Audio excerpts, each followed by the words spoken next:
वालेकुम सलाम वरहमतुल्लाहि वबरकातुहू। आवाज आ रही है?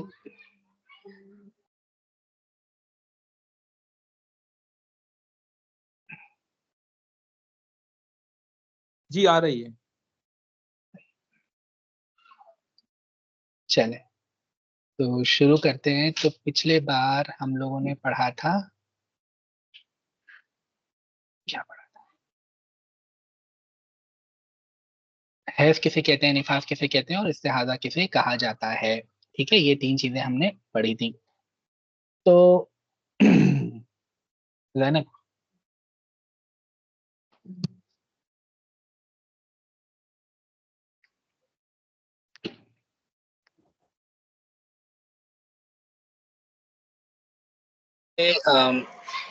तबई तौर पर औरत के बदन से तीन तरीके के खून जो होते हैं वो खारिज होते हैं।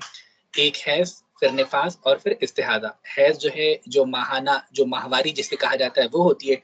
निफास बच्चे की पैदाइश के वक्त जो खून निकलता है उसे निफास कहा जाता है। और इस्तिहाजा वो खून है जो बीमारी की वजह से निकलता हो। ठीक है, जो हैज और निफास के अलावा जो फिर हमने ये देखा था कि हैज की कम से कम मुद्दत 3 दिन और ज्यादा से ज्यादा मुद्दत 10 दिन है। हैज की कम से कम मुद्दत 3 दिन और ज्यादा से ज्यादा मुद्दत 10 दिन है। तो वो खून जो 3 दिन से पहले बंद हो गया, ठीक है, तो वो हैज नहीं है।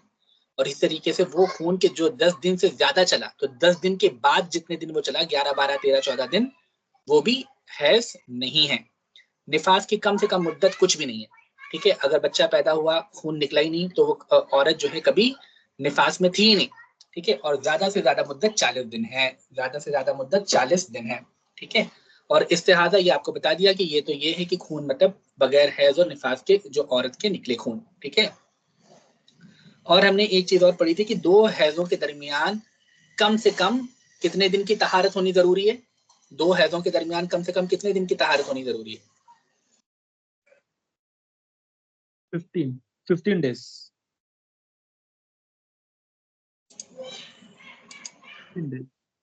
आवाज 15 दिन। जी,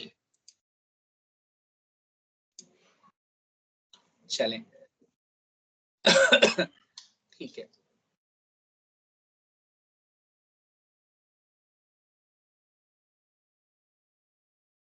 तो अब हम वो पढ़ेंगे कि हैज और निफास की हालत में, ठीक है, हैज और निफास की हालत में क्या चीजें करना हराम है। ठीक है, वो चीजें कि जिनका करना हैज और निफास की हालत में हराम है। अब आप ये देखेंगे हैज और निफास तो लिखा है, लेकिन इस्तिहाजा के बारे में नहीं बताया। हैज और निफास जो है उसके बारे में तो है, लेकिन इस्तिहाजा के बारे में नहीं बताया। तो इस्तिहाजा के बारे में इस वजह से यहाँ पर ही बयान किया क्योंकि इस्तिहाजा जो है वो भी एक तरीके की माजूरी ही है। एक तरीके की माजूरी है कि इस हाल में औरत जो होती है माजूर होती है। हैज का तो चलो ये है कि ज्यादा से ज्यादा 10 दिन रहेगा, उसके बाद खून बंद हो गया। निफास का 40 दिन रहेगा, उसके बाद खून बंद हो गया। 40 दिन या उससे पहले खून बंद हो गया। ठीक है, लेकिन इस्तिहाजा में ये रहता है कि खून निकलते ही चला जा रहा है, निकलते ही चला जा रहा है, निकलते ही चला जा रहा है। ठीक है, तो या अक्सर दिनों में खून निकल ही रहा है। तो इस्तिहाजा की हालत भी माजूरी वाली हालत होती है। ठीक है, वो हालत जैसे अगर कोई इंसान है, ठीक है, कोई मर्द है और उसको जो है बार बार बार बार पेशाब करने की आदत है। ठीक है, और इतनी पेशाब के उसके जो कतरे जो हैं कतरे निकलते हैं। ठीक है, कतरे निकलना आपको पता नहीं कि मतलब पेशाब बस जारी है। ठीक है, इसी तरीके से कोई है कि जिसकी नक्सीर फूट गई, नाक वगैरह में जो घाव होता है या मतलब कुछ भी, नक्सीर फूटी और इतनी है कि अब वो खून रुकता ही नहीं। मतलब रुका, थोड़ी देर के बाद फिर चालू हो गया, रुका, फिर थोड़ी देर के बाद चालू हो गया। इसी तरीके से जो है कोई आदमी ऐसा है कि उसका पेट जो है, ठीक है, वो इतना खराब रहता है कि वो कभी भी जो है अपनी जो रीह जो है उसको कंट्रोल ही नहीं कर पाता। ठीक है, बस उसने मतलब वजू किया, रीह खारिज हो गई, थोड़ी रोक भी नहीं पाया वो। ठीक है, तो इस्तिहाजा में भी यही हालत होती है कि खून जो है वो रुक नहीं रहा। ठीक है, मुसलसल जारी है। ठीक है, तो क्योंकि अब इस्तिहाजा का लेना देना माजूर के साथ है, तो इस वजह से यहाँ पर इन्होंने हैज और निफास जो है सिर्फ इसका बयान किया है, इस्तिहाजा का बयान नहीं किया।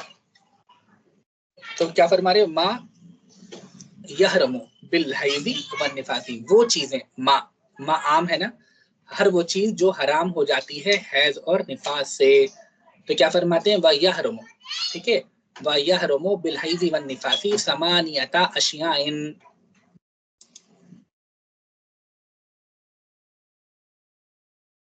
क्या फरमा रहे, वयह रमो बिलहैदी व निफासी समानियता अशिया, ठीक है। क्या फरमाते हैं, कहते हैं कि हराम हो जाती हैं हैज से और निफास से 8 चीजें।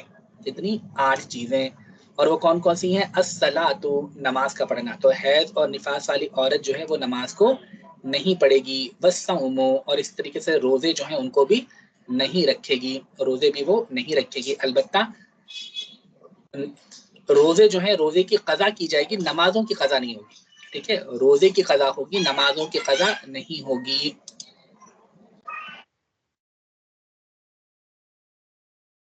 आगे वाक़िरतु आयतिन मिनल कुरआनी, और इसी तरीके से कुरान की एक आयत की क़िरात, सिर्फ एक। इससे ये पता चले जब एक आयत की क़िरात जो है वो मना है, वो हराम है, तो इसका मतलब सूरत वगैरह पढ़ना वो तो बदरजा औला मना है, ठीक है।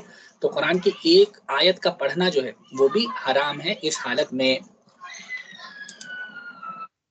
इसी तरीके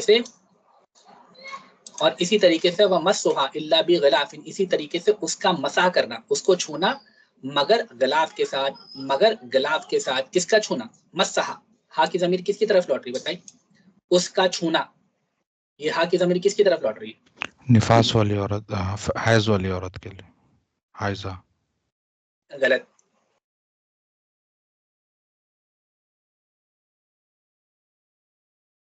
और कोई बताएं, ये हा की जमीर किसकी तरफ लौट रही है?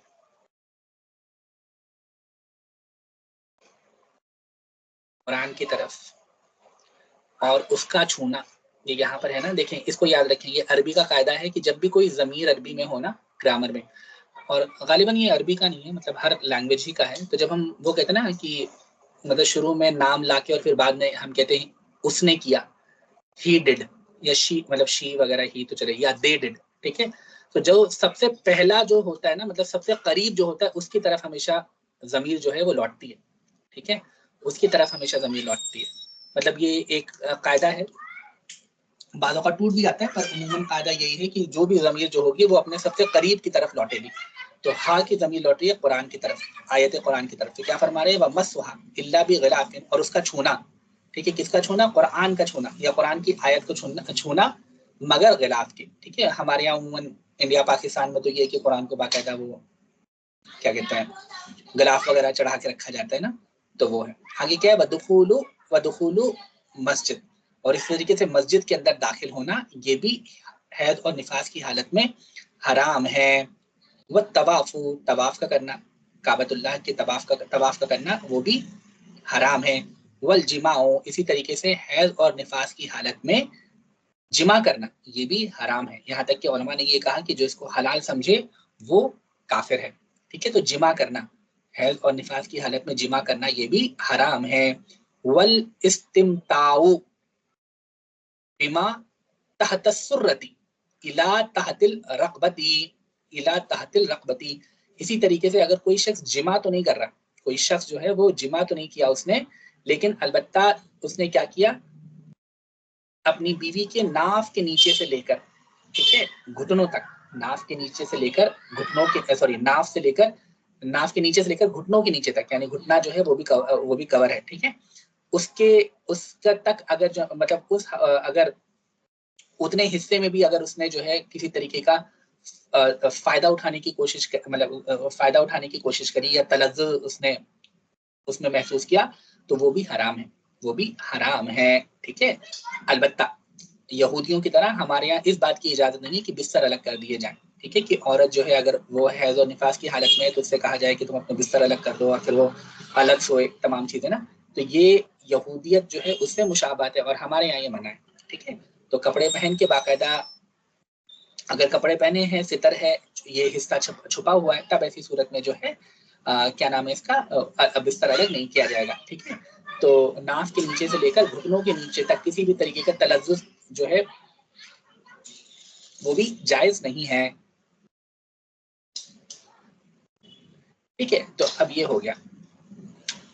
अब ये यहाँ से एक मसला बयान फरमा रहे, कहते हैं कि अगर कोई औरत थी,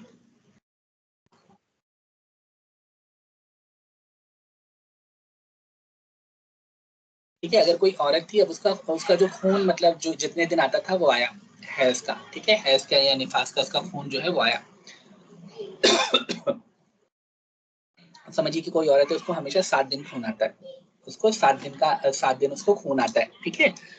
तो वो औरत, उसको 7 दिन खून आया, अब 7वें दिन, ठीक है, 7वें दिन जो है अब उसने गुस्ल किया हो नहीं किया हो, ठीक है,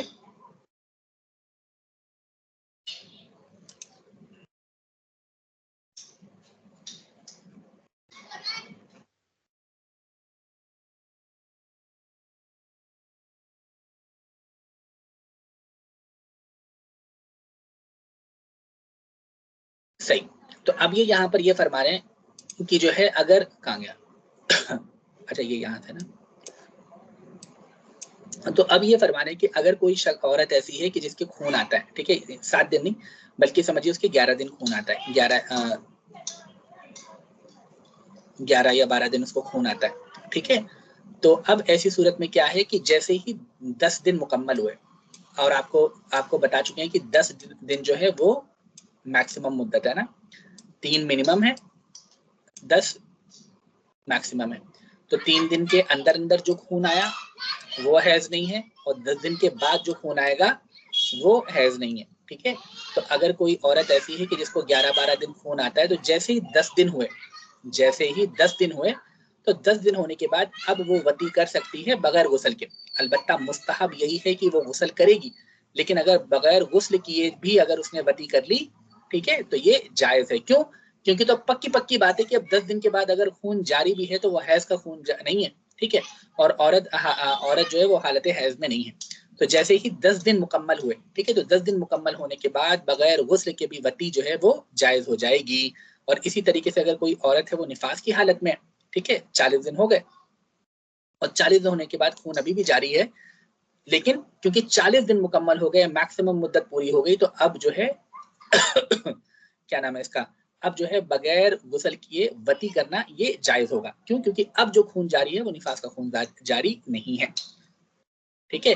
लेकिन ठीक है, लेकिन अगर कोई औरत है, ठीक है, लेकिन अगर कोई औरत है और उसके जो है खून पहले बंद हो गया, 10 दिन से पहले बंद हो गया, ठीक है, तो ऐसी सूरत में जो है अब उसको इस बात की इजाजत नहीं है कि बगैर गुस्ल के वो वती करे, उस बात की इजाजत नहीं है कि वो बगैर गुस्ल के वती करे, बल्कि वो क्या करेगी। अब देखिए इसका मसला अलग है, पहले बताएं ये वाला मसला आप लोगों को समझ में आ गया कि अगर 10 दिन के बाद हैज जो है, ठीक है, हैज जो है अगर 10 दिन के बाद भी अगर खून जारी है, तो जैसे ही 10 दिन मुकम्मल हुए, ठीक है, तो 10 दिन मुकम्मल होने के बाद जो है औरत बगैर गुस्ल के वती कर सकती है, ठीक है। इसी तरीके से अगर कोई औरत है उसके 40 दिन मुकम्मल हो गए, निफास के खून अभी भी जारी है, तो 40 दिन के बाद बगैर गुस्ल के, ठीक है, वो वती कर सकती है, और ये जायज है। क्यों? क्योंकि 10 दिन के बाद जो खून आया वो हैज नहीं, 40 दिन के बाद जो खून आया वो निफास नहीं।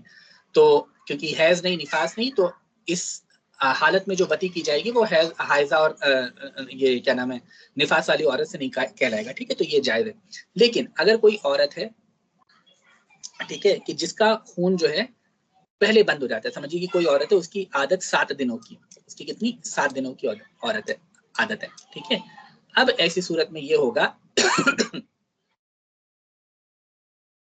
अब ऐसी सूरत में होगा कि अब वो देखें 7 दिन तक तो वैसे भी वती नहीं की जा सकती, ठीक है, 7 दिन तक तो वती वैसे भी नहीं होगी। जैसे ही 7वां दिन खत्म हुआ, जैसे ही 7वां दिन खत्म हुआ, तो अब इस सूरत में जो है अब उसको जो है वेट करना पड़ेगा। उसको कितना वेट करना पड़ेगा? उसको ये वेट करना पड़ेगा कि एक वक्त की नमाज का एक वक्त जो है ना वो मुकम्मल गुजर जाए, अब उसका खून आना बंद हो जाए। तो इससे ये रहेगा, ठीक है, इससे ये रहेगा कि जो है कि हाँ हमने एक लंबा अरसा देखा कि अब खून नहीं आ रहा, तो उम्मीद कभी यही है कि अब हैज जो है वो बंद हो चुका है, अब वो हैज जो है वो बंद हो चुका है। तो ऐसी औरत जो है वो क्या करेगी, 7 दिन अगर आया तो ये 10 और 40 दिन वालों की तरह नहीं, बल्कि अगर किसी औरत के 7 दिन हैज आता है तो अब ये नहीं कि जैसे ही 7 दिन मुकम्मल हुए वो फौरन वती कर लेगी बगैर गुस्ल के, नहीं, उसके पास 2 काम है। एक काम तो ये है कि वो वेट करेगी, कितना वेट करेगी, एक नमाज के वक्त तक, ठीक है, एक नमाज जो है, एक नमाज का वक्त, ठीक है, एक नमाज का वक्त जो है उस तक वेट करेगी, ठीक है, और उसके बाद फिर वो गुस्ल करेगी, उसके बाद फिर वो गुस्ल करेगी, और उसके बाद ही फिर उसके लिए वती जो होगी वो हलाल होगी।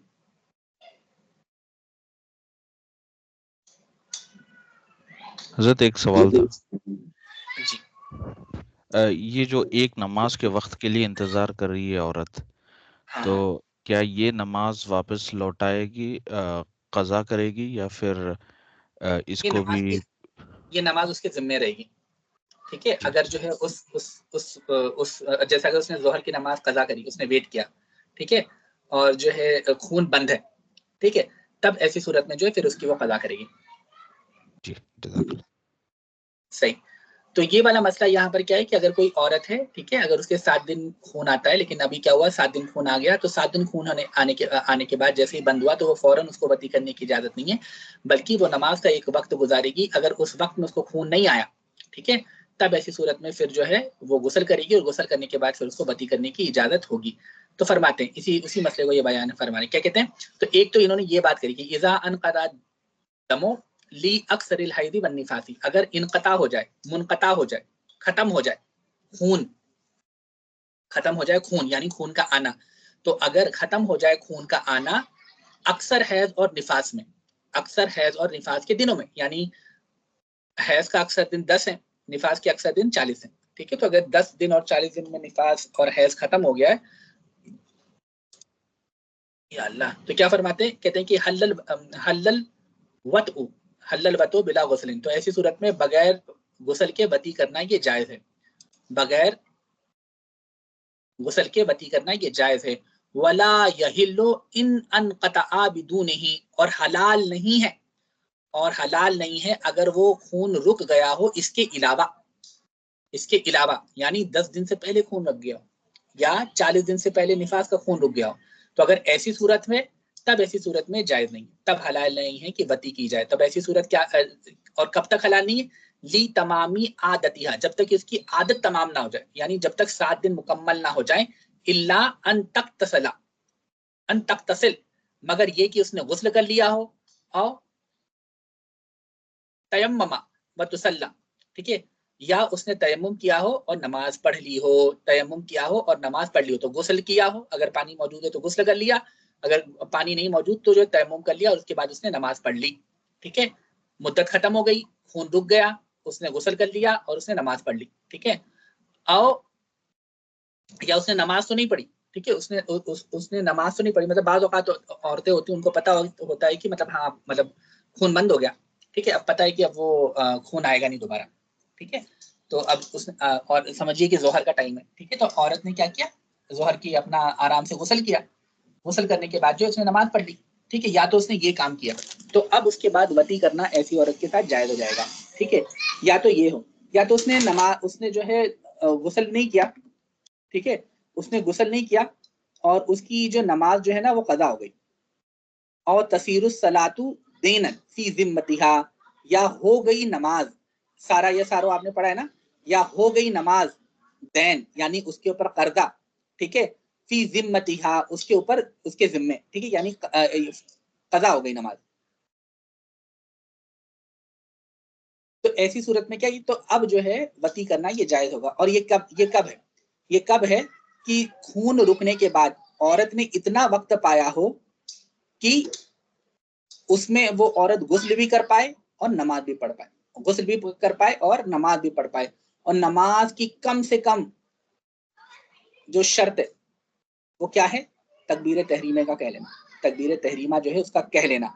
तो अगर कोई किसी औरत के पास जो है इतना वक्त गुजरा कि उस वक्त में कम से कम वो गुस्ल करके या तयम्मुम करके तकबीर तहरीमा कह लेती, ठीक है, और इतने दरमियान उसका खून नहीं आया, तो ऐसी सूरत में जो है, मतलब तब ऐसी सूरत में अब उसको इस बात की इजाजत है कि वो वती कर सकती है, ठीक है, तो वही फरमाया, क्या कहते हैं, वज़ालिका बिअन,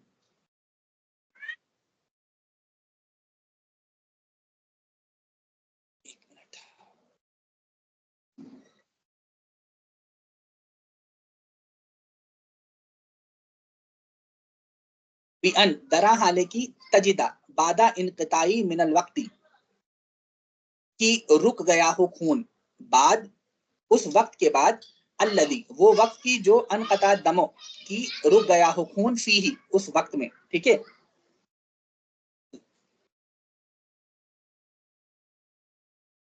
ज़मनन ऐसे जमाने में, यानी इतना वक्त हो, इतना टाइम पीरियड हो, यसउल गुस्लो व तहरीमतो फी फमा फ़ौक़हुमा, ठीक है, कि इतना उसके अंदर इतनी तौसी हो यानी इतनी गुंजाइश हो, इतना गैप हो कि जिसमें वो औरत गुस्ल भी कर ले और तकबीर तहरीमा भी कह ले उस वक्त में, उस वक्त में,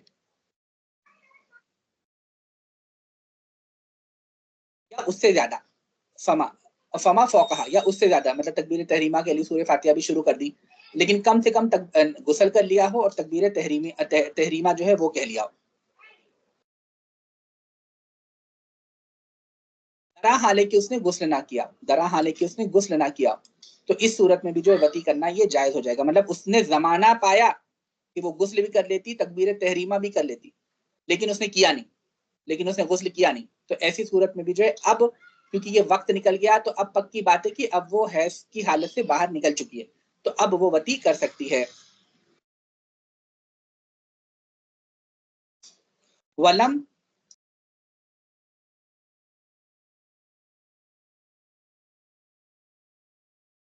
ततयम्मम हत्ता खरजल वक्त, और उसने तयम्मुम भी नहीं किया यहाँ तक कि वक्त निकल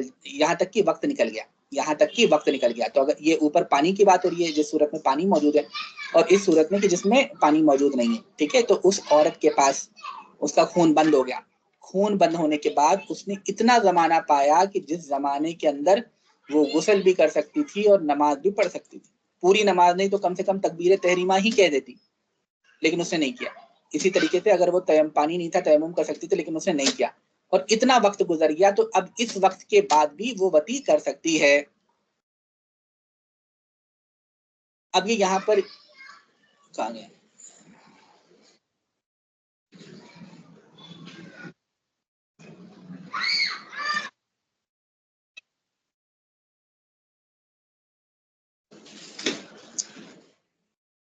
सही।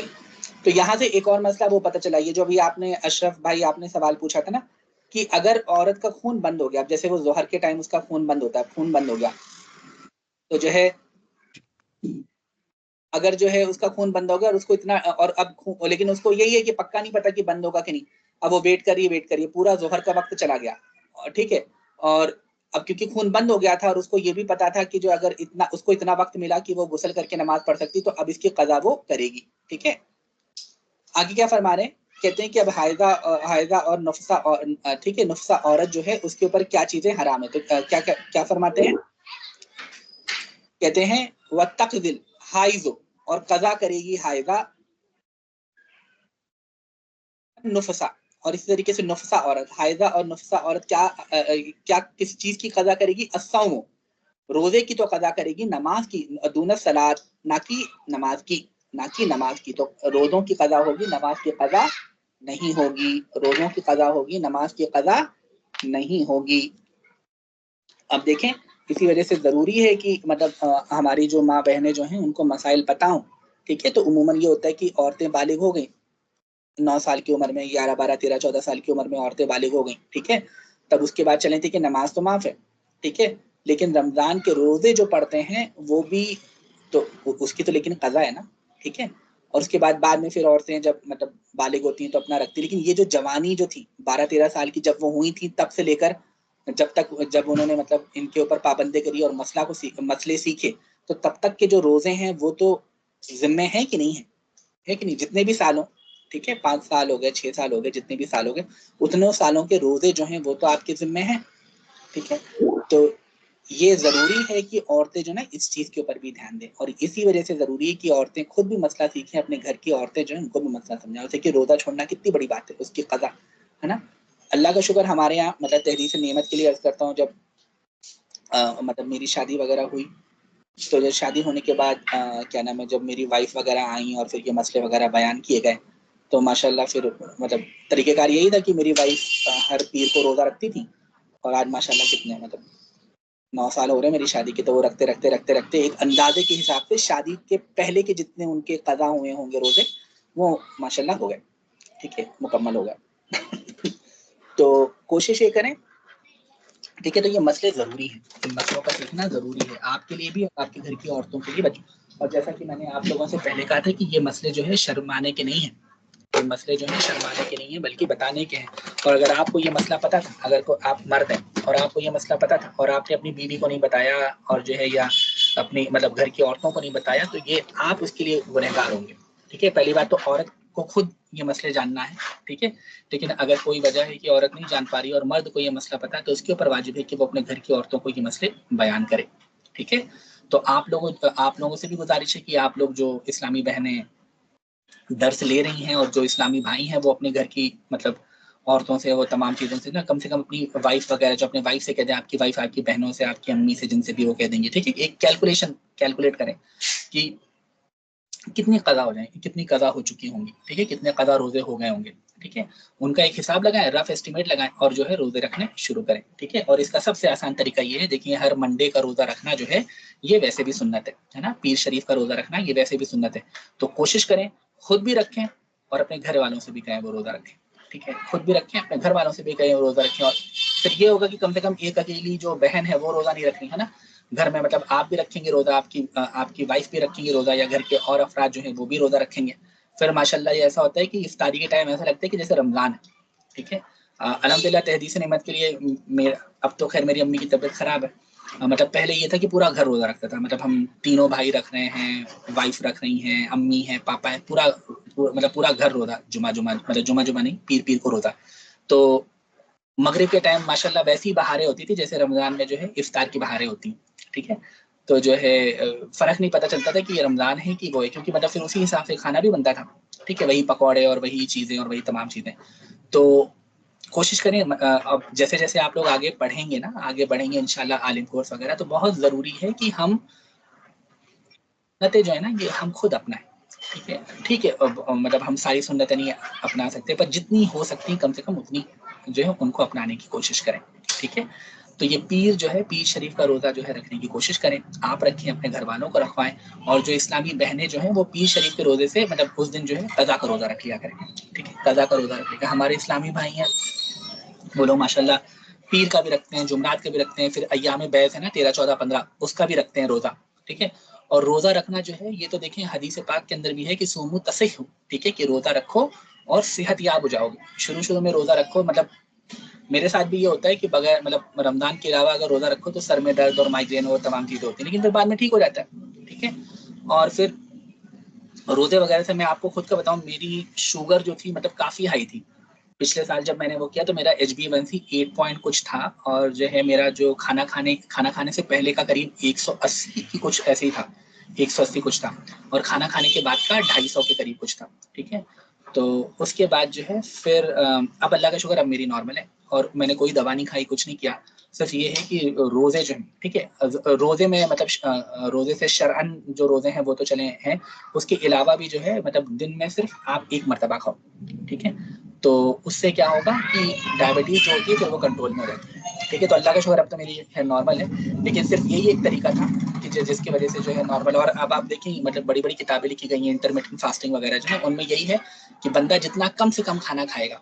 ठीक है, अलबत्ता हाँ ये आपको देखना है कि आप अगर पहले से किसी मेडिसिन के ऊपर हैं, आपको कोई मॉर्बिलिटी है, आपकी कोई दवाएं चल रही हैं, तो आपको एक बार डॉक्टर से वो करना पड़ेगा। लेकिन अगर सब कुछ ठीक है तो कोशिश करें दिन में से 2 मरतबा खाने का। ठीक है, सिर्फ 2 मरतबा खाएंगे, 3 मरतबा खाना जो है ये मतलब ये अब हमारी मॉडर्न सोसाइटी में आ गया। ठीक है, और ये भी 3 वक्त का खाना आपको पता है कैसे आया?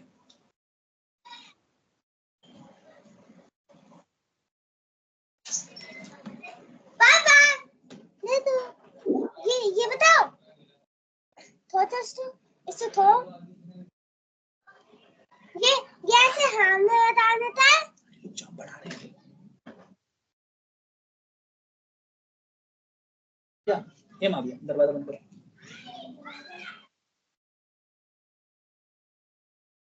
जी, तो ये 3 वक्त का खाना जो है ना, 3 वक्त का खाना असल में ऐसा आया कि पहले आप ये देखें इंडस्ट्रियल रिवॉल्यूशन से पहले ये होता था कि जो कारीगर हैं, ठीक है, जो मजदूर हैं वो पूरा टाइम काम किया करते थे। ठीक है, 20-20 घंटे 18-18 घंटे वो लोग काम किया करते थे। तो जब इंडस्ट्रियल रिवॉल्यूशन हुआ तो ये कहा गया कि नहीं, ठीक है, आपको दिन जो है दिन को आपको तीन पार्ट में डिवाइड करना पड़ेगा, 4 हिस्सों में। ठीक है, सॉरी 3 हिस्सों में आपको डिवाइड करना पड़ेगा। ठीक है, पहले के 8 घंटे जो हैं, ठीक है, पहले के 8 घंटे ये आपके सोने के लिए, बाद के 8 घंटे काम करने के लिए, और बाद के 8 घंटे आपके घर के लिए, ठीक है, मतलब घर के हालात वगैरह जो है उनको वो करने के लिए। तो ये क्योंकि 3 पार्ट में डिवाइड किया गया तो हर चीज से पहले जो है खाना इन्होंने रख दिया, ठीक है, हर चीज से पहले खाना जो है ये रख दिया। और फिर अब हमारे यहाँ तो ये इतना जरूरी हो गया है कि अगर आप सुबह का नाश्ता ना करें तो लोग लगते हैं कि जो है मतलब जैसे अब आपके पास ताकत ही नहीं रहेगी, है ना। हालांकि ऐसा नहीं है, ठीक है, बल्कि जो है जो आम जो नॉर्मल बॉडी जो है, ठीक है, नॉर्मल बॉडी के पास इतने वो होते हैं कि वो दिन चला ले, ठीक है। तो जो है और जहां तक हो सके आदमी को, अगर आप नॉर्मल है, अगेन मतलब अगर आपकी हेल्थ नॉर्मल है, आपकी कोई कोमॉर्बिडिटी वगैरह नहीं है, तो कोशिश यही करें कि ये जो सुबह का नाश्ता है उसको गोल करना, ठीक है। हालांकि बेहतर ये जो डाइटिशियन है वो उनका कहना तो यही है कि बेहतर ये कि रात का खाना गोल कर दो, लेकिन उमूमन रात में ये होता है कि सब एक साथ मिलके बैठ के खाते हैं ना, तो चले। और अच्छी चीज भी उमूमन रात में बनती है, बिरयानी वगैरह भी बनी तो वो उमूमन रात में बनती है, कबाब वगैरह कुछ बने, ठीक है। तो किसी भी एक वक्त वो करें, लेकिन कम से कम कोशिश करें कि जो है आप मतलब इतना गैप हो, कम से कम 15 घंटे का गैप हो आपके 2 खाने के दरमियान, कम से कम 2 खानों के दरमियान। तो अगर आपने रात का डिनर जो है 9 बजे किया, अगर आपने रात का डिनर समझिए 9 बजे किया है, तो अब अगला खाना अगले दिन जो आप खाएंगे, अब आप उसको चाहे ब्रेकफास्ट कहें, चाहे आप उसको ब्रंच कहें, चाहे आप लंच कहें, आप 12 बजे से पहले नहीं खाएंगे। कम से कम 15 घंटे का गैप जो है ये जरूर दें, ठीक है, 15 से 16 घंटे। मैं उमूमन कोशिश करता हूँ 15, 16, 18 घंटे तक भी मेरे चले गए, ठीक है। तो इससे इंशाल्लाह ये होगा कि जो है जो शुगर वगैरह जो है उनमें काफी, और ये तो मेरा खुद का आजमाया हुआ है, अल्लाह का शुक्र, मतलब ये किसी का सुना नहीं है कि लोग कहते हैं ये खा लो, करेला खा लो तो जामुन खा लो। देखिए करेला जामुन जो है ना वो भी इनिशियल डेज में अगर काम करेगा तो करेगा, ठीक है, लेकिन जब एक बार आपके डायबिटीज हो गई है, शुगर लेवल्स आपके पहले एलिवेटेड हो गए, ठीक है, तो अब वो काम नहीं करेगा, अब वो काम नहीं करेगा। और बाकायदा ये एक कैनेडियन एंडोक्राइनोलॉजिस्ट है बंदा, उसका नाम डॉक्टर फुंग है, उसकी किताब है दी ओबेसिटी कोड है नाम, फिर वो दी डायबिटिक कोड मेरे पास रखी हुई है। उस बंदे का ये भी है यूट्यूब चैनल भी है जहाँ पर मतलब वो इंटरमिटेंट फास्टिंग के बारे में बताता है, ठीक है। खैर ये कहाँ से कहाँ चले हम लोग तो कहने का मकसद ये कि जितनी भी हमारी इस्लामी बहनें हैं और इस्लामी भाई भी अगर उनके रोजे छूट गए हैं, ठीक है, तो कैलकुलेशन करें, और कैलकुलेट करने के बाद कोशिश करें कि हर मंडे का रोजा रखें, ठीक है। आज से नियत कर लें आप लोग, ठीक है, नियत कर लें, इंशाल्लाह बाद में तरकीब बनी तो रखें रोजे, ठीक है। नियत कर लें कि इंशाल्लाह अब अगले मंडे से आप लोग सबको ये रोजा रखेंगे। और इस्लामी बहनें जो हैं वो भी कर लें, और हो सके तो कज़ा, ये कज़ा की नियत के साथ करें, ठीक है। कज़ा की नियत क्या कि ये जो मेरा सबसे पहला रोजा कज़ा हुआ है मैं उसकी नियत कर रहा हूँ या कर रही हूँ, ठीक है, इंशाल्लाह। तो धीरे धीरे करके इंशाल्लाह वो हो जाएगा, क्या नाम है, सारे रोजा इंशाल्लाह आप लोगों के कज़ा जो होंगे वो सारे अदा हो जाएंगे इंशाल्लाह।